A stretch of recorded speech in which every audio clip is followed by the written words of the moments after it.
नमस्कार मैत्रिणींनो, आज मी तुम्हाला प्रिन्स कटच्या ब्लाऊजचं कटिंग दाखवणार आहे मेन फॅब्रिकवरती अस्तर वगैरे ठेवून। तर ही जे माप आहे ते 36 इंच चेस्टचं आहे आणि ज्याची कमर जी आहे ती 31 इंचाची आहे आणि उंची आहे ती 13.5 तयार आहे। तर इथे आपण बॅक साईडचं भाग कट केलेला आहे। आता आपल्याला फ्रंट साईड ठेवायची आहे। प्रिन्स कटचा ब्लाऊज आहे हा आणि कटिंग मी अगोदर केलेलं होतं, फक्त हे मेन कापडावरती ठेवून कट करायचं आहे। तर इथे पूर्ण व्यवस्थित बसतंय का बघायचं आहे सगळं। तर इथे बसतंय पूर्ण आणि आता हे कटिंग करून घेणार आहे। तर ह्याची स्लीव्ज त्यांनी सांगितली होती, जर बसत नसेल तर 5.5 इंचाची स्लीव्ज घेतली तरी चालेल किंवा जर बसत असेल तर 10.5 इंचाची स्लीव्ज तुम्ही घ्या म्हणून।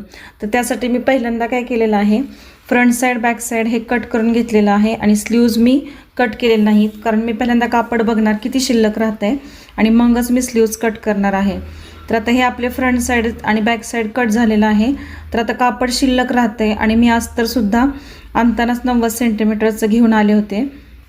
जर मोठं माप असेल तर 1 मीटर अस्तर लागतं, छोटं माप असेल ह्याच्यापेक्षा पण तर 80 सेंटीमीटर आणि स्लीव्ज लहान असेल तर 80 सेंटीमीटरचं अस्तर पुरेसं होतं।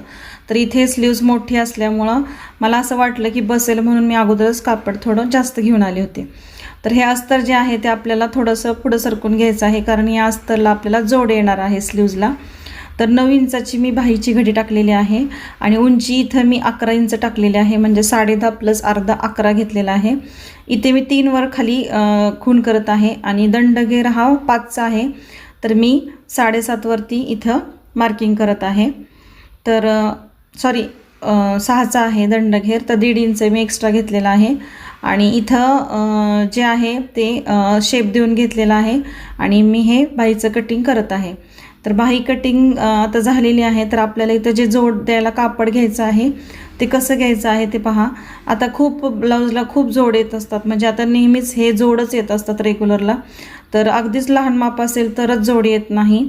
तर आता हे अशा पद्धतीने तुम्ही कापड घ्यायचं आहे खालच्या साईडला आणि हा जोड स्टिचिंग करताना देऊन टाकायचा आहे। तर पहिल्यांदा आपलं हे कटिंग झालेलं आहे, आतला मी शेप नंतर कट करणार आहे। आता आपण जे मेन फॅब्रिक आहे त्याच्यावरती आपण स्लीव्स टाकून बघूया, कदाचित याला सुद्धा जोड आला तर आपल्याला परत जोड द्यावा लागणार आहे। तर पहिल्यांदा आपण फॅब्रिकवरती हे अस्तर घेऊया। आता थोडंसं जोड येणार आहे, तो मी शिवताना तिथं जोड देऊन घेणार आहे, आता मी काही कट करणार नाही।